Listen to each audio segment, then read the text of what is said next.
Hello दोस्तों, story with Manoj भाई में आपका स्वागत है। एक छोटी सी कहानी लेकर आया हूँ। स्वर्ग नरक सब अपने हाथ में ही है। एक बुजुर्ग महिला की मृत्यु हो गई। यमराज उसे लेने आए।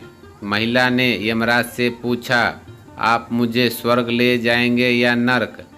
यमराज बोले, दोनों में से कहीं नहीं। तुमने इस जन्म में बहुत ही अच्छे कर्म किए हैं, इसलिए मैं तुम्हें सीधे प्रभु के धाम ले जा रहा हूँ। बुजुर्ग महिला खुश हो गई और बोली, धन्यवाद, पर मेरी आपसे एक विनती है। मैंने यहाँ धरती पर सबसे स्वर्ग नरक के बारे में बहुत सुना है। मैं एक बार इन दोनों जगहों को देखना चाहती हूँ। यमराज बोले, तुम्हारे कर्म अच्छे हैं, इसलिए मैं तुम्हारी यह इच्छा पूरी करता हूँ। चलो, हम स्वर्ग और नरक के रास्ते से होते हुए प्रभु के धाम चलेंगे। दोनों चल पड़े। सबसे पहले नरक आया। नरक में बुजुर्ग महिला ने जोर जोर से लोगों की रोने की आवाज़ सुनी। नरक में सभी लोग दुबले पतले और बीमार दिखाई दे रहे थे। महिला ने एक आदमी से पूछा, यहाँ आप सब लोगों की ऐसी हालत क्यों है?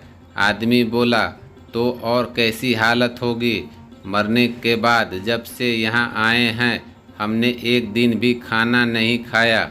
भूख से हमारी आत्माएं तड़प रही हैं। बुजुर्ग महिला की नज़र एक विशाल पतीले पर पड़ी, जो कि लोगों के कद से करीब 300 फुट ऊंचा होगा। उस पतीले के ऊपर एक विशाल पतीले पर पड़ी, जो कि लोगों के कद से करीब 300 फीट ऊंचा होगा। उस पतीले के ऊपर एक विशाल चमचमता लटका हुआ था। उस पतीले में से बहुत ही शानदार खुशबू आ रही थी। बुजुर्ग महिला ने उस आदमी से पूछा, इस पतीले में क्या है? आदमी मायूस होकर बोला, ये पतीले में बहुत ही स्वादिष्ट खीर से हर समय भरा रहता है। बुजुर्ग महिला ने हैरानी से पूछा, इसमें खीर है तो आप लोग पेट भर के ये खीर खाते क्यों नहीं हैं? भूख से क्यों तड़प रहे हैं? आदमी रो रो कर बोलने लगा, कैसे खाएं?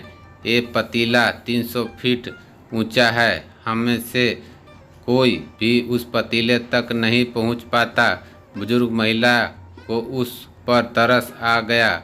सोचने लगी, बेचारे खीर का पतीला होते हुए भी भूख से बेहाल हैं। शायद ईश्वर ने इसे यही दंड दिया होगा। यमराज बुजुर्ग महिला से बोले, चलो, हमें देर हो रही है। दोनों चल पड़े।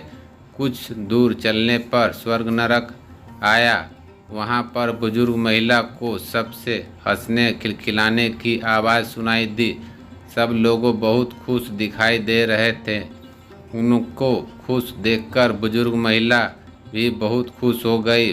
पर वहाँ स्वर्ग में भी बुजुर्ग महिला की नज़र वैसे ही 300 फीट ऊंचे पतीले पर पड़ी जैसी नरक में था।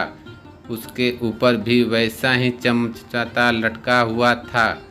बुजुर्ग महिला ने वहाँ लोगों के पूछा, इस पतीले में क्या है? स्वर्ग के लोगों ने बोले, इसमें बहुत ही स्वादिष्ट खीर है। स्वर्ग के लोग बोले, इसमें बहुत स्वादिष्ट खीर है। बुजुर्ग महिला हैरान हो गई। उनसे बोली, पर ये पतीला तो 300 फीट ऊंचा है। आप लोग तो इस तक पहुंच नहीं पाते होंगे। उस हिसाब से तो आप लोग भी खाना मिलता ही नहीं होगा। आप लोग भूखा से बेहाल होंगे। पर मुझे तो आप सभी इनमें से खुश लग रहे हो। ऐसा कैसे? लोगों बोले, हम तो सभी लोग इस पतीले में से पेट भर के खीर खाते हैं। महिला बोली, पर कैसे? पतीला तो बहुत ऊंचा है। लोग बोले, तो क्या हो गया? पतीला ऊंचा है तो यहाँ पर कितने सारे पेड़ हैं। ईश्वर ने ये पेड़ पौधे, नदी, झरने हम मनुष्यों के उपयोग के लिए तो बनाए हैं। हम में से इन पेड़ों के लकड़ी ली, उसको काटा, फिर लकड़ियों के टुकड़ों को जोड़ विशाल सीढ़ी का निर्माण किया। उस लकड़ी की सीढ़ी के सहारे हम पतीले तक पहुँचते हैं और सब मिलकर खीर का आनंद लेते हैं। बुजुर्ग महिला यमराज के तरफ देखने लगी। यमराज मुस्कुराते बोला, ईश्वर ने स्वर्ग और नरक मनुष्य के हाथों में ही सौंप रखा है। चाहे तो अपने लिए नरक बना ले, चाहे तो अपने लिए स्वर्ग।